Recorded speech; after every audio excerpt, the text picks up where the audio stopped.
Hello friends, welcome in smart education academy. Friends, इससे पहले हम लोगों ने जो प्रेशर का टॉपिक है उसको पूरा पूरा कर लिया था, यानी कि हम लोगों ने दबाव के बारे में सब कुछ पढ़ लिया था। आज देखिए हम लोग पढ़ेंगे कोरियालिस फोर्स के बारे में, यानी कि हमारा जो चैप्टर स्टार्ट हो रहा है वो है विंड। तो आज से हम लोग विंड्स के बारे में पढ़ना शुरू कर रहे हैं और इसमें हमारा पहला टॉपिक है कोरियालिस फोर्स या फिर कोरियालिस बल। तो चलिए शुरू करते हैं कोरियालिस बल या कोरियालिस फोर्स को। तो देखिए इसकी जो कैरेक्टरिस्टिक्स हैं या फिर कह लीजिए इसके कुछ जो गुण हैं, पहले उसको हम लोग देखेंगे, फिर इसको समझ लेंगे अच्छे से कि कोरियालिस फोर्स होता क्या है। तो देखिए सबसे पहले जो कोरियालिस फोर्स है वो एक अपेरेंट फोर्स है या फिर आभासी बल है। तो आभासी मतलब कि ये केवल आभास होता है एक बल के रूप में, रियल में कोई बल नहीं है। तो ये अपेरेंट है या फिर आभासी है। अब देखिए जो भी टेक्स्ट है वो मैंने इंग्लिश में लिखा और समझाऊंगा आपको हिंदी में। तो Coriolis force is not in itself a force, यानी कि अपने आप में कोरियालिस बल जो है वो कोई बल नहीं है, बल्कि ये जो पृथ्वी का रोटेशनल मूवमेंट है। हम लोग जानते हैं पृथ्वी हमारी वेस्ट टू ईस्ट जो है रोटेट करती है या फिर घूमती है, यानी से कि पश्चिम से पूर्व दिशा की ओर हमारी पृथ्वी घूमती है। और इस जो पृथ्वी का ये घूर्णन है या आवर्तन है, इसकी वजह से जो फोर्स फील होता है उसे हम लोग कहते हैं कोरियालिस फोर्स। तो Coriolis force becomes effective on any object which is in motion. तो पृथ्वी के ऊपर कोई भी ऑब्जेक्ट जो कि मोशन में है, मोशन से मतलब हो गया जो कि गति कर रहा है, उसके ऊपर ये बल काम करता है। चाहे वो हवा हो, चाहे वो जो हमारी बैट्स हैं वो हो, चाहे हमारे प्लेन्स हो, चाहे हमारी बैलिस्टिक मिसाइल हो, कोई भी ऐसी चीज़ जो पृथ्वी पर मोशन कर रही है या गति कर रही है उसके ऊपर कोरियालिस बल काम करता है। अब देखिए कोरियालिस बल जो है ये जो हमारी हवा की डायरेक्शन यानी कि दिशा है, सिर्फ उसको प्रभावित करता है। ये चीज़ याद रखिएगा, खासकर MCQs वाले लोग, कि कोरियालिस बल जो हमारी हवा की या फिर विंड की जो डायरेक्शन है या दिशा है, सिर्फ उसको प्रभावित करता है, उसकी वेलोसिटी को नहीं, उसकी स्पीड को नहीं। यानी कि हवा मान लीजिए 40 किलोमीटर पर और की स्पीड से या 40 किलोमीटर प्रति घंटा की स्पीड से बह रही थी, तो स्पीड को परिवर्तित नहीं करेगा कोरियालिस बल, केवल उसकी दिशा को बदल देगा। The magnitude of Coriolis force is determined by wind speed. हाँ, ये खास बात है कि देखिए इसको अभी यहाँ पे आप बस याद रखिए कि हवा जितनी तेज बह रही होगी उतना ज़्यादा उसके ऊपर कोरियालिस बल लगेगा। अच्छा, जब हम कहते हैं कोरियालिस बल लगेगा तो इसका मतलब क्या है कि उतनी ज़्यादा हवा की दिशा में परिवर्तन होगा। यानी कि हवा की जितनी ज़्यादा स्पीड होगी, विंड स्पीड जितनी ज़्यादा होगी, उतना ज़्यादा विंड का डिफ्लेक्शन होगा या फिर उतना ज़्यादा कोरियालिस बल काम करेगा। अच्छा, लास्ट पॉइंट जो एक इम्पॉर्टेंट पॉइंट है, कोरियालिस बल सबसे ज़्यादा कहाँ होता है? पोल्स पे। और सबसे कम कहाँ पे होता है या फिर ज़ीरो कहाँ पे होता है? इक्वेटर पे। तो ये लास्ट पॉइंट में हमने क्या जाना कि कोरियालिस बल जो हमारी विषुवत रेखा है उसके ऊपर शून्य होता है। और सबसे ज़्यादा कोरियालिस बल कहाँ पे काम करता है? जो हमारे ध्रुव हैं या जो हमारे पोल हैं, यानी कि उत्तरी ध्रुव और दक्षिणी ध्रुव, वहाँ पे सबसे ज़्यादा कोरियालिस बल काम करता है। तो ये कुछ इसकी जनरल बातें हो गई। अब हम लोग कोरियालिस बल की जो डिटेल्स हैं, टेक्निकलिटीज़ हैं, उनको देखेंगे। अब देखिए आगे बढ़ें इससे पहले कॉन्सेप्ट को समझ लेना बहुत ज़रूरी है, क्योंकि ये जो कॉन्सेप्ट है यही आपको कोरियालिस फोर्स की पूरी नॉलेज देगा कि कोरियालिस फोर्स किस तरह से काम करता है। देखिए ये जो आपके सामने एक झूला है, आप कभी ना कभी इस पे लाइफ में बैठे होंगे, आपने इस तरह के झूलों को देखा होगा।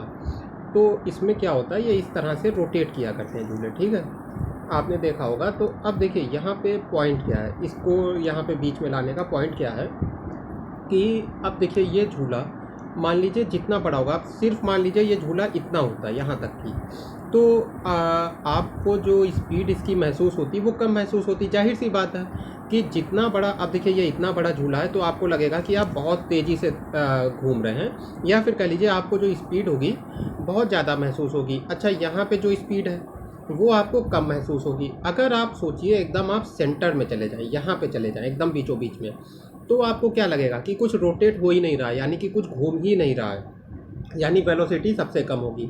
तो इसी चीज़ को अब देखिए हम लोग किस तरह से देखने वाले हैं कि ये हमारी अर्थ का क्या है? पोल्स हैं। पोल यानी ध्रुव है, इसे अब आप नॉर्थ पोल मान लीजिए या साउथ पोल मान लीजिए, दोनों पे एक ही तरह से होगा। और ये जो बाहर का हिस्सा है यानी कि जिसमें लोग बैठते हैं, ये क्या है? ये हमारी इक्वेटर है। और देखिए बिल्कुल ऐसा होता भी है, हमारी पृथ्वी का ये वाला जो ऊपर वाला हिस्सा है ये कह लीजिए कि बहुत कम जगह में है, और ये जो हिस्सा है यहाँ पे डिस्टेंस बहुत ज़्यादा है, यानी कि जो इक्वेटर का हिस्सा है या फिर जो विषुवत रेखा का हिस्सा है वहाँ पे डिस्टेंस बहुत ज़्यादा है। तो जो ध्रुव पे आदमी होगा, ध्रुव से मतलब है जो ये बीच वाले हिस्से में आदमी होगा, उसको क्या पता चलेगा कि जो वेलोसिटी है या फिर वेग है वो बहुत कम है, यानी कि यहाँ पे जो वेग है वो बहुत कम होगा। वहीं पे जो विषुवत रेखा पे है उसको वेग बहुत ज़्यादा तेज़ी से पता चलेगा। तो अब ये चीज़ मैंने आपको क्यों इस झूले के माध्यम से बताई, क्योंकि देखिए पहले तो ये जो झूले का माध्यम है, अब मान लीजिए कि ये अभी तो आपको झूला ज़मीन से ऊपर दिख रहा है। इस झूले को आपने देखे भी होंगे इस तरह के। मान लीजिए हम ज़मीन के ऊपर रख देते हैं, यानी कि ये जो सेंटर वाला पार्ट है इसको हम अपनी ज़मीन की सतह पे रख देते हैं और फिर ये घूमता है। तो एक तरह से हम इससे अर्थ को इमेजिन कर पाएंगे। तो अब देखिए इससे हमको एक बात ये पता चलती है कि पृथ्वी पर जो गति है वो या वेलोसिटी जो है वो विषुवत रेखा पर सबसे ज़्यादा होती है और ध्रुवों पे सबसे कम होती है। अच्छा, कोरियालिस फोर्स के बारे में क्या पढ़ा था? जस्ट इसका अपोजिट पढ़ा था। कोरियालिस फोर्स सबसे ज़्यादा कहाँ लगता है? हमारे ध्रुवों पे। और सबसे कम कहाँ लगता है या फिर जीरो कहाँ होता है? विषुवत रेखा पे। तो इस चीज़ को आप याद रखिएगा। अब ये कॉन्सेप्ट आगे आने वाला है कि जो हमारी वेलोसिटी है वो सबसे ज़्यादा विषुवत रेखा पे होगी और ध्रुवों पे सबसे कम होगी। अब देखिए कोरियालिस फोर्स के बारे में हमने बेसिक बातें तो देखी। अब जो सबसे इम्पॉर्टेंट बात है, यानी कि कोरियालिस बल करता क्या है, तो कोरियालिस बल की वजह से क्या होता है कि जो हवा है, विंड है जो हमारी, वो नॉर्थ हेमिस्फीयर में, देखिए ये हमारी पृथ्वी है, तो नॉर्थ हेमिस्फीयर में अपनी दिशा के दाईं ओर मुड़ जाती है। मान लीजिए कि विंड जो है पोल से आ रही है इस दिशा में, ठीक है। तो अब मान लीजिए जब आपका इस डायरेक्शन में मूव होगा, यानी कि विषुवत, आप यहाँ पे खड़े हैं और विषुवत रेखा की तरफ देख रहे हैं, तो आपका दायां भाग ये होगा, तो विंड किधर मुड़ जाएगी? इस दिशा में। अच्छा, यानी कि जो हवा है वो अपने पथ से या फिर अपना जो पाथ है उससे दाईं ओर या फिर राइट साइड में मुड़ जाती है नॉर्थ हेमिस्फीयर में। ये देखिए हमारा उत्तरी ध्रुव है, सॉरी उत्तरी गोलार्ध है। उसी तरह से ये आपका दक्षिणी गोलार्ध हो गया। साउथ हेमिस्फीयर में किधर मुड़ जाती है? अब मान लीजिए आप साउथ हेमिस्फीयर में खड़े हैं, तो आपके लिए मान लीजिए विंड इधर ही मुड़ रही है, तो आपके लिए ये कौन सी डायरेक्शन होगी? ये होगी आपके लिए बाएं हाथ पे डायरेक्शन, या फिर कह लीजिए लेफ्ट हैंड पे डायरेक्शन। तो जब ये विंड जा रही है तो आप कहेंगे, ये जो विंड हमारे पोल से जा रही है इक्वेटर की तरफ, तो आप कहेंगे कि जो हवा है दक्षिणी गोलार्ध में या सदर्न हेमिस्फीयर में अपने पथ के, यानी कि जो उसका पथ है, जो उसका रास्ता है, उससे बाईं ओर मुड़ जाती है। अब इसी बात को हमें प्रूव करना है कि कैसे दाईं और बाईं ओर मुड़ जाती है। उसके बाद आपका कोरियालिस फोर्स का टॉपिक कंप्लीट हो जाएगा। तो एक बार फिर से रिपीट कर देता हूँ कि उत्तरी ध्रुव में, यानी कि जो नॉर्थ हेमिस्फीयर है, जो विंड है वो अपने रास्ते के, अपने पथ के दाईं ओर मुड़ जाती है, और दक्षिणी गोलार्ध में जो हवा है, जो विंड है, वो अपने पथ के बाईं ओर मुड़ जाती है या विक्षेपित हो जाती है कोरियालिस बल के कारण। अब देखिए जो कुछ हम लोगों ने पढ़ा है इसको अब हम लोग इस फिगर के माध्यम से अच्छे तरीके से समझ लेंगे, जिससे कि जो हमारा कॉन्सेप्ट है वो पूरी तरह से क्लियर हो जाए। तो चलिए शुरू करते हैं।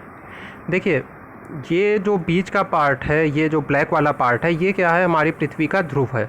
ये कौन सा ध्रुव है? मान लेते हैं कि नॉर्थ पोल है। अभी हम लोग जो हमारा नॉर्थ हेमिस्फीयर है, उत्तरी गोलार्ध है, उसकी बात कर रहे हैं। और ये ब्लैक पॉइंट क्या हो गया? नॉर्थ पोल हो गया।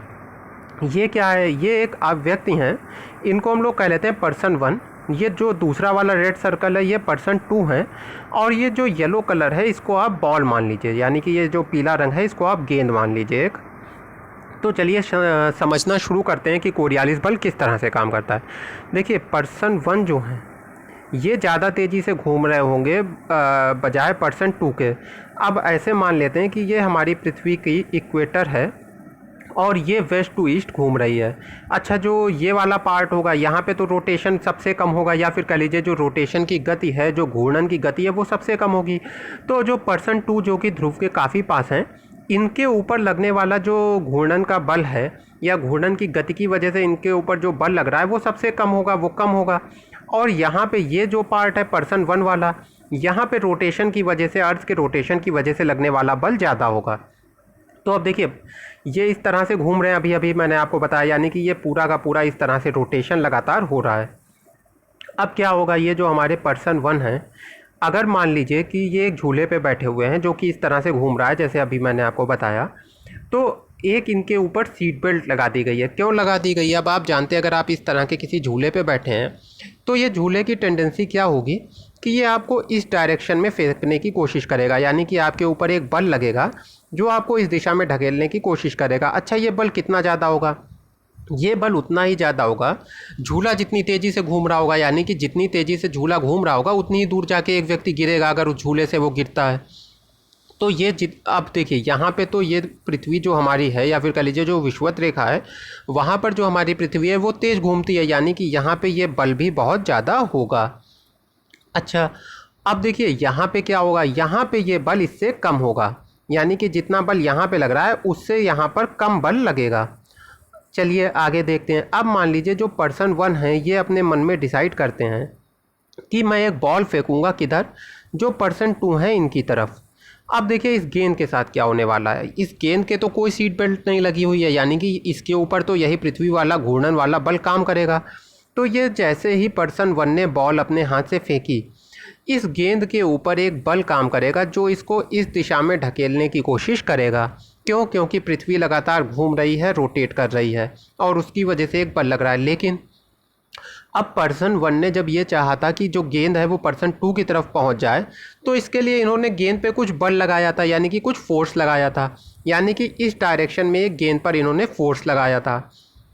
तो अब गेंद के ऊपर 2 फोर्स काम कर रहे हैं, और दोनों के बीच का जो एंगल है वो 90 डिग्री है। एक पृथ्वी के घूर्णन के कारण काम कर रहा है, दूसरा जो है काम कर रहा है पर्सन 1 ने जो बॉल को फेंका पर्सन 2 की तरफ, उस रूप में। अच्छा, यहाँ पे एक चीज़ और क्लियर कर देता हूँ। अगर इस बॉल को आप विंड देखें तो क्या होगा, तो विंड के ऊपर एक बल कौन सा काम कर रहा होगा? पृथ्वी के घूर्णन की वजह से।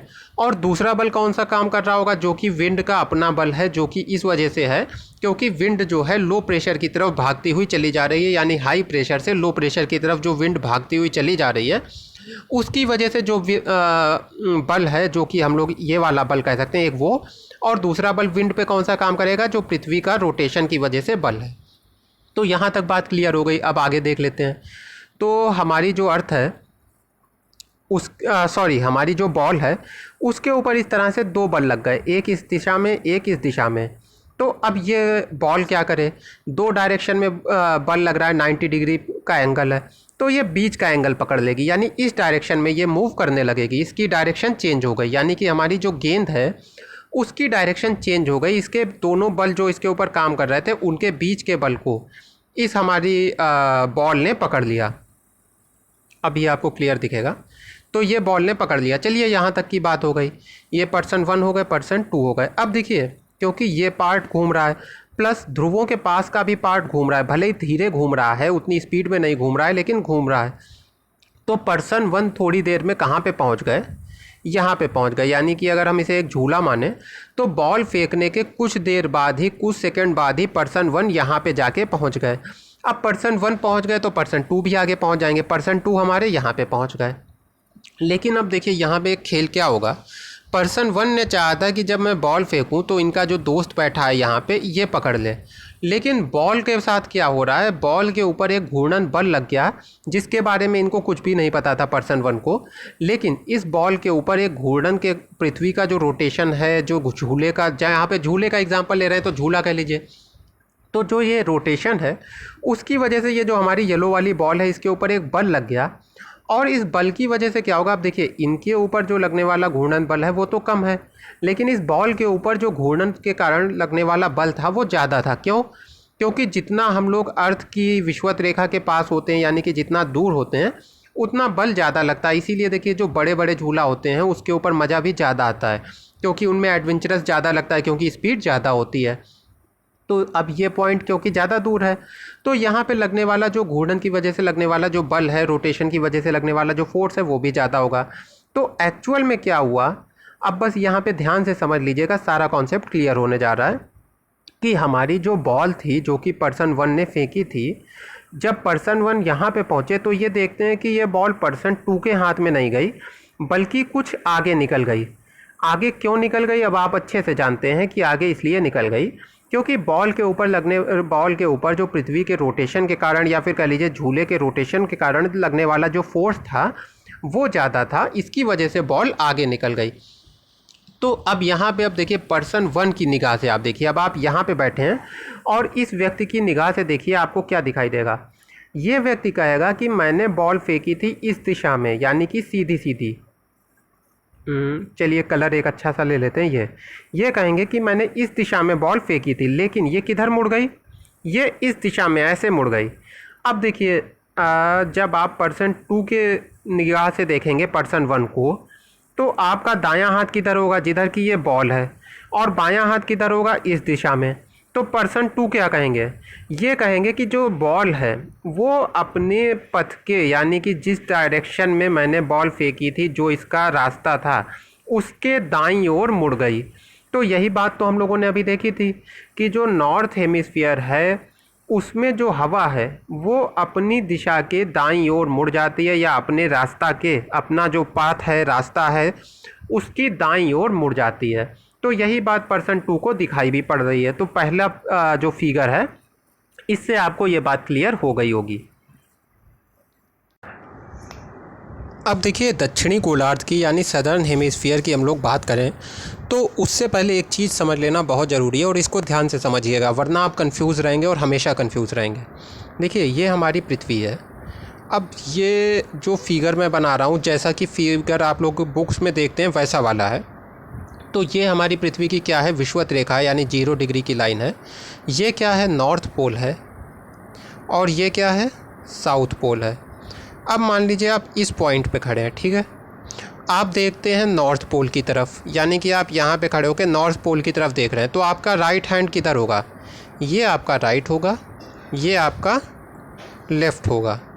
अच्छा, अब अगर ठीक इसी पॉइंट पे खड़े होके आप देख रहे हैं साउथ पोल की तरफ, इस दिशा में, तो आपका राइट किधर हो जाएगा, देखिए बदल गया, राइट आपका इधर हो जाएगा और लेफ़्ट आपका इधर हो जाएगा। यानी कि क्योंकि आपने नॉर्थ पोल की तरफ पीठ घुमा ली, तो जो आपका राइट और लेफ़्ट था वो बदल गया।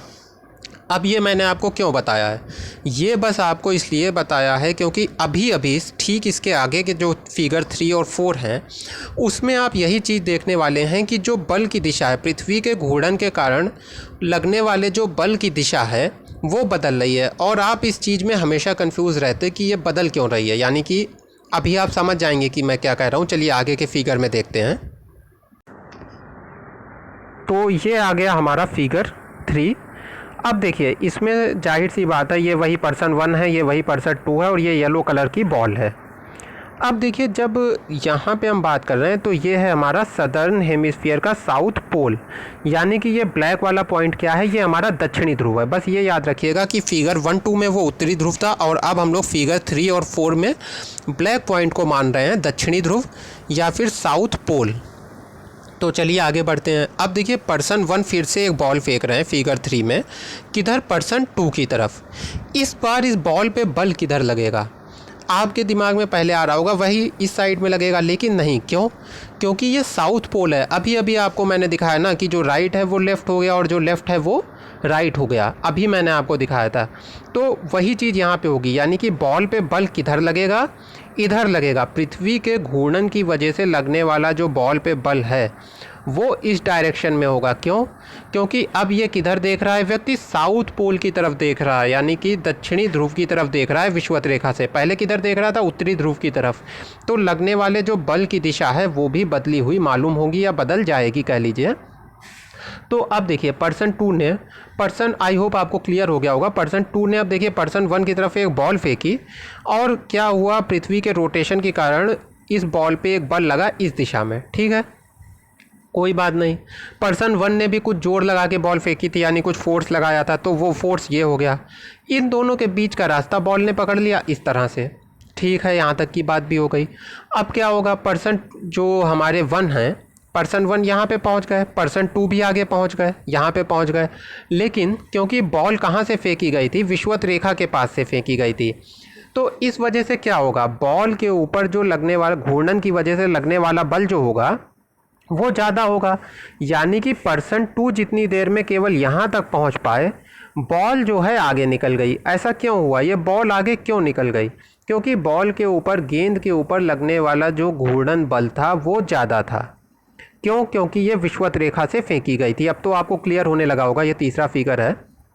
तो अब देखिए क्या होगा, वही बात फिर से हमको देखना है। ये %1 जो हमारे हैं, जो यहाँ पे बैठे हैं, ये भाई साहब यहाँ से देखेंगे इधर और कहेंगे कि अरे ये जो बॉल है ये अपनी दिशा के बाईं ओर मुड़ गई। अब फिर से देखिए, ध्यान से समझ लीजिए कि आप यहाँ पे बैठे हैं और इस डायरेक्शन में इधर को देख रहे हैं, यानी कि आप इस डायरेक्शन में देख रहे हैं, तो आपका राइट हैंड हुआ इधर और लेफ्ट हैंड हुआ इधर। तो अब आप कहेंगे कि ये अपनी किधर मुड़ गई, दिशा के बाईं ओर मुड़ गई। और ये कौन सा हेमिस्फीयर है, सदर्न हेमिस्फीयर है, और ये क्या है, साउथ पोल। तो बात क्या निकल के आई कि दक्षिणी गोलार्ध में जो हवा है वो अपनी दिशा के बाईं ओर मुड़ जाती है। फिगर 3 में हम लोगों ने ये देखा कि जब हम लोग देखते हैं कि जब हवा विषुवत रेखा से ध्रुव की ओर जा रही है तो वो किस दिशा में मुड़ जाती है, बाईं ओर मुड़ जाती है अपनी दिशा के, यानी कि जो अपना रास्ता है, अपना पाथ है, जो उसका रास्ता था उससे बाईं ओर मुड़ जाती है। अब लास्ट फिगर बचा है फिगर 4। अब देखिए जो फिगर 4 है ये तो आपको बहुत जल्दी समझ में आ जाएगा क्योंकि सारे कॉन्सेप्ट आपके क्लियर हो चुके हैं। तो ये आ जाता है हमारा फिगर 4। अब आप जानते हैं कि इसमें क्या होने वाला है, कि जो हमारी विंड है, मैं विंड इसलिए कह रहा हूँ जिससे आप विंड के पर्सपेक्टिव में इस चीज़ को समझें। इसको मान लीजिए हम देख रहे हैं कि ये पोल से, यानी कि दक्षिणी ध्रुव से जा रही है विषुवत रेखा यानी इक्वेटर की तरफ। तो हम लोग कह सकते हैं कि %2 ने बॉल को फेंका है %1 की तरफ। तो अब %2 ने %1 की तरफ बॉल को फेंका, तो बॉल के साथ क्या होगा, बॉल के ऊपर एक बल लगेगा। कौन सा बल, जो कि %2 ने लगाया है, जिसकी वजह से ये बॉल %1 की तरफ जा रही है। लेकिन इसके साथ ही क्या होगा, बॉल के ऊपर एक बल और लगेगा। ये बल किस डायरेक्शन में लगेगा, इस डायरेक्शन में। और ये क्यों लग रहा है, ये लग रहा है घूर्णन के कारण, यानी कि ये जो %2 हमारे रोटेट कर रहे हैं इसकी वजह से ये जो गेंद है ये भी रोटेट कर रही है, या कह लीजिए जो हमारी अर्थ का रोटेशन है उसकी वजह से इस गेंद पे भी रोटेशन के कारण एक बल लग रहा है। लेकिन ये बल क्या होगा, कम होगा।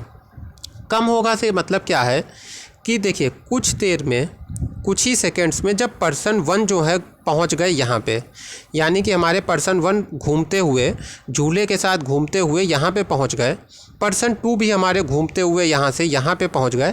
लेकिन बॉल जो है केवल यहाँ तक ही पहुंच पाई। क्यों, क्योंकि बॉल के ऊपर घूर्णन की वजह से लगने वाला जो बल था वो उतना ज़्यादा नहीं था, वो कम था। तो डायरेक्शन देख लिया हम लोगों ने बॉल का कैसे चेंज हुआ, दो फोर्स के बीच का डायरेक्शन बॉल ने पकड़ लिया। प्लस हम लोगों ने ये देख लिया कि बॉल के ऊपर लगने वाला जो घूर्णन की वजह से लगने वाला बल है वो कम है। क्यों, क्योंकि पृथ्वी यहाँ पे जो है धीरे रोटेट कर रही है, जबकि बाहरी भाग में तेज़ रोटेट कर रही है। तो इस वजह से क्या हो रहा है कि ये %1 तो जल्दी यहाँ तक पहुँच जाते हैं, पर बॉल बेचारी यहाँ तक ही पहुँच पाती है। अब इस वजह से देखिए आखिरी पॉइंट आता है कि %1 को क्या दिखाई देगा। %1 कहेंगे इस गेंद को इस तरह से मेरी तरफ आना चाहिए था, यानी इस डायरेक्शन में, लेकिन ये अपने रास्ते से इस तरह भटक गई। तो इनको क्या दिखाई देगा कि अब देखिए बॉल की नज़र से देखिएगा, बॉल इस डायरेक्शन में आ रही थी, तो बॉल का राइट क्या होगा, ये राइट होगा बॉल का। बॉल का लेफ़्ट क्या होगा, बॉल का लेफ़्ट ये होगा, या फिर विंड कह लीजिए। तो विंड का देखिए क्योंकि इस डायरेक्शन में आ रही थी तो इसका राइट हो गया ये, लेफ़्ट हो गया ये, और ये किधर मुड़ गई है, इधर। तो ये क्या कहेंगे हमारे %2 कि जो गेंद है वो अपनी डायरेक्शन के बाईं ओर मुड़ गई। तो यानी कि जबकि ये ध्रुव से, दक्षिणी ध्रुव से हवा विषुवत रेखा की तरफ आ रही थी तो किधर मुड़ गई, बाईं तरफ मुड़ गई। और फिगर 3 में भी किधर मुड़ गई थी, बाईं तरफ मुड़ गई थी। यहाँ पे सारा खेल है पर्सपेक्टिव का, क्योंकि %2 हर चीज़ को देख रहा है, यानी कि हम लोग विषुवत रेखा से हर चीज़ को देख रहे हैं, उसी नज़र से हमको बाईं ओर दिखाई पड़ रहा है। आई होप आप समझ गए होंगे। तो अब देखिए यहाँ पे लास्ट पॉइंट क्या होगा कि दक्षिणी ध्रुव में जो हवा है, यानी कि जो साउथ हेमिस्फीयर है, उसमें जो हवा है वो अपने रास्ते के बाईं ओर, यानी जो उसका पाथ है उसके लेफ़्ट साइड में डिफ्लेक्ट हो जाती है, विक्षेपित हो जाती है कोरियालिस बल के कारण, जैसा कि हम लोगों ने अपने फिगर 3 और फिगर 4 में देखा। तो फ्रेंड्स यहाँ तक आपका कोरियालिस फोर्स का काफ़ी बड़ा पार्ट कंप्लीट हो जाता है। अब देखिए इसी चीज़ को बस अर्थ के फिगर में हम लोग देख लेते हैं कि हाँ ऐसा होता है या केवल पढ़ ही लिया। तो देखिए ये हम लोग देख रहे हैं हवा है, यानी कि जो कि ट्रेड विंड जिसे हम लोग कहते हैं, व्यापारिक पवनें कहते हैं। तो ये व्यापारिक पवनें आपको इस दिशा में दिखाई दे रही हैं, आप समझ लेते हैं इस चीज़ को। अगर देखिए यहाँ पे कोई कोरियालिस बल ना होता तो ये हवा कैसे आती, इस डायरेक्शन में आती, ठीक है, सीधी सीधी आती। लेकिन कोरियालिस बल की वजह से क्या हुआ कि हवा का रास्ता ये बदल के ऐसा हो गया, यानी कि तिरछी, एक तरह से कह लीजिए तिरछा हो गया। अब अगर आप यहाँ से और इस डायरेक्शन में आते हुए हवा को देखेंगे और आप खड़े हैं ITCZ पे यानी कि विषुवत रेखा में, तो यहाँ से देखिए इस वाले पॉइंट से राइट डायरेक्शन क्या होगी, राइट डायरेक्शन होगी ये, लेफ़्ट डायरेक्शन क्या है, लेफ़्ट है ये। तो हवा अपने रास्ते से किधर विक्षेपित हो रही है, ये देखिए इस दिशा में हो रही है ना, ये ऐसे विक्षेपित हो रही है ना, यानी कि राइट डायरेक्शन में, यानी कि सॉरी दाईं ओर विक्षेपित हो रही है। तो बात प्रूव हो जाती है जो हम लोगों ने पढ़ी फिगर 1 में। इसी तरह से देखिए और देख लेते हैं, जो हमारी वेस्टर्लीज हैं, इस वाले को देखिए, ये जो वेस्टर्लीज हो गई। अब अगर यहाँ पे कोई भी मान लीजिए कि कोरियालिस बल नहीं होता तो हवा कैसे जा रही होती, इस तरह से सीधे सीधे जाती। लेकिन क्योंकि कोरियालिस बल काम कर रहा है तो हवा की डायरेक्शन क्या हो गई, ऐसी डायरेक्शन हो गई। तो अब देखिए यहाँ पे भी वही दिखाई दे रहा है, यहाँ पे क्या है, हवा अपनी दिशा के किस ओर मुड़ रही है, दाईं ओर मुड़ रही है। अब देखिए इस चीज़ को ध्यान से समझ लीजिएगा कि यहाँ पे आप देख रहे हैं यहाँ से यहाँ पर जाती हुई हवा को, तो ये हवा का रास्ता क्या हो गया, ये हो गया, ये हो गया आपकी हवा का रास्ता। और हवा किधर मुड़ रही है, इस डायरेक्शन में, तो किधर को मुड़ रही है, दाईं ओर मुड़ रही है। इसी चीज़ को अब आप अपने आप नॉर्थ पोल पे अपने आप देख सकते हैं। अच्छा, इसी तरह से एक एग्जांपल साउथ पोल का भी देख लेते हैं, यानी कि सदर्न हेमिस्फीयर का भी देख लेते हैं।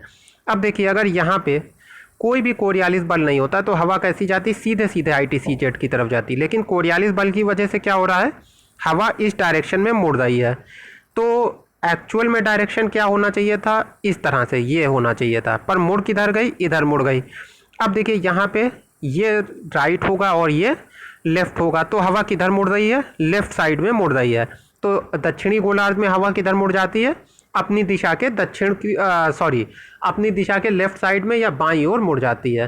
तो इस तरह से फ्रेंड्स ये आपका कोरियालिस बल का पूरा टॉपिक कंप्लीट होता है और सारे के सारे इसके जो पॉइंट्स हैं हम लोगों ने देख लिए। अब देखिए फिगर 2 में सेम वही सब कुछ है, वही चीज़ें हैं, वही पर्सन 1 है, वही पर्सन 2 है, बस थोड़ा सा बदल गया है। यही अपना नॉर्थ पोल है, ये ब्लैक वाला पॉइंट, सब कुछ वही है। बदल क्या गया है कि इस बार जो हमारे दूसरे व्यक्ति हैं, पर्सन 2 हैं, वो बॉल को फेंक रहे हैं पर्सन 1 की तरफ, यानी कि इस दिशा में। और फिर से पर्सन 1 ही बताएंगे कि जो गेंद है उसकी दिशा में क्या परिवर्तन आया। तो चलिए समझते हैं इस चीज़ को। अब देखिए ये हमारे पर्सन 2 हो गए, इन्होंने अपनी तरफ से बॉल फेंकी पर्सन 1 की तरफ। तो वही बात आएगी, चलिए बॉल के ऊपर लगने वाले बलों को देख लेते हैं पहले। एक बल तो पर्सन 1 के तरफ पर्सन 2 ने जो बॉल फेंकी उसकी वजह से लगा, यानी इस डायरेक्शन में जो बॉल को फेंका गया इसकी वजह से एक बल लगा। और दूसरा बल जो घूम रहे थे, ये पर्सन 2 भी तो घूम रहे हैं, भले ही धीमी गति से घूम रहे हैं लेकिन घूम रहे हैं, तो इसकी वजह से दूसरा बल लगा इस डायरेक्शन में। तो बॉल क्या करेगी, बीच का रास्ता पकड़ेगी, यानी इस डायरेक्शन में बॉल मूव करना शुरू करेगी। तो पहली बात क्लियर हो गई, सेम पहले जैसे फिगर की तरह है। लेकिन अब देखिए यहाँ पे क्या होगा, इस बार जो पर्सन 1 है ये तेज़ी से घूम रहे हैं। क्यों, क्योंकि ये विषुवत रेखा पे बैठे हैं तो ये तेज़ी से घूम रहे हैं।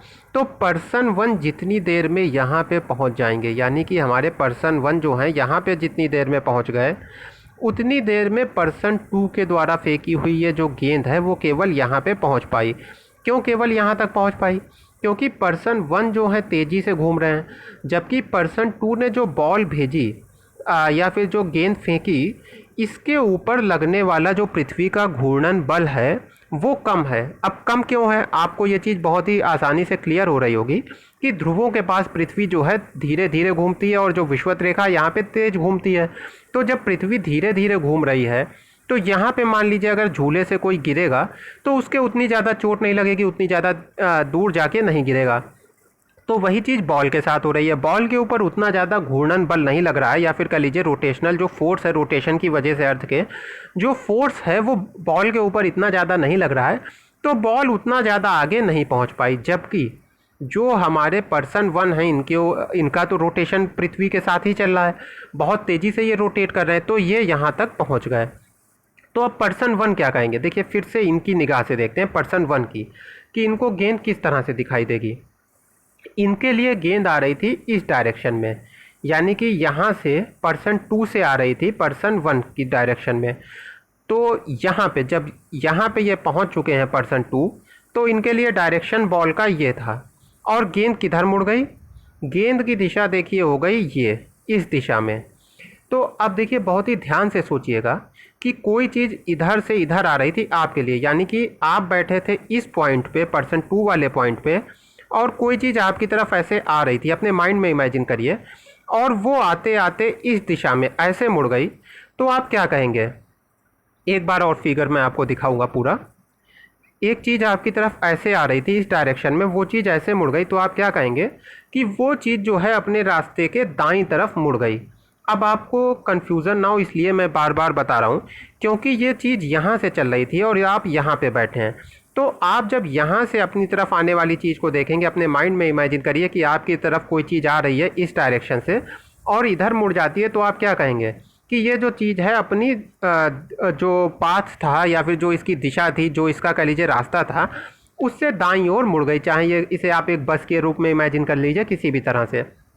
तो यहाँ पे ये बात देखिए क्लियर हो जाती है कि जो हमारा नॉर्दर्न हेमिस्फीयर है यानी उत्तरी गोलार्ध है, उसमें कोरियालिस बल के कारण जो विंड है वो अपनी डायरेक्शन के राइट साइड में यानी कि अपनी दिशा के दाईं ओर मुड़ जाती है। तो आई होप अब आपको ये पूरा कॉन्सेप्ट क्लियर हो गया होगा। और ये बॉल देखिए आगे तक क्यों नहीं पहुंच पाई, क्योंकि जो इसके ऊपर रोटेशन के कारण लगने वाला फोर्स था वो कम था, क्योंकि पर्सन 2 जहाँ पे बैठे हैं वहाँ पे रोटेशन धीरे हो रहा है, जबकि पर्सन 1 जहाँ पे रोटेशन तेज है, इसलिए पर्सन 1 जल्दी से आगे पहुँच गया, जबकि बॉल पीछे रह गई, जिसकी वजह से ऐसा पता चल रहा है कि जो बॉल है वो मुड़ गई है। देखिए ऐसा केवल आभास हो रहा है, एक्चुअली मुड़ी नहीं है, लेकिन ऐसा आभास हो रहा है पर्सन 2 को कि बॉल जो है अपनी दिशा के दाईं ओर मुड़ गई है। जबकि हुआ क्या है कि बॉल अपने रास्ते पे ही चल रही थी, बस उसके ऊपर लगने वाला बल कम था, इसलिए वो पर्सन 2 तक पहुंच नहीं पाई।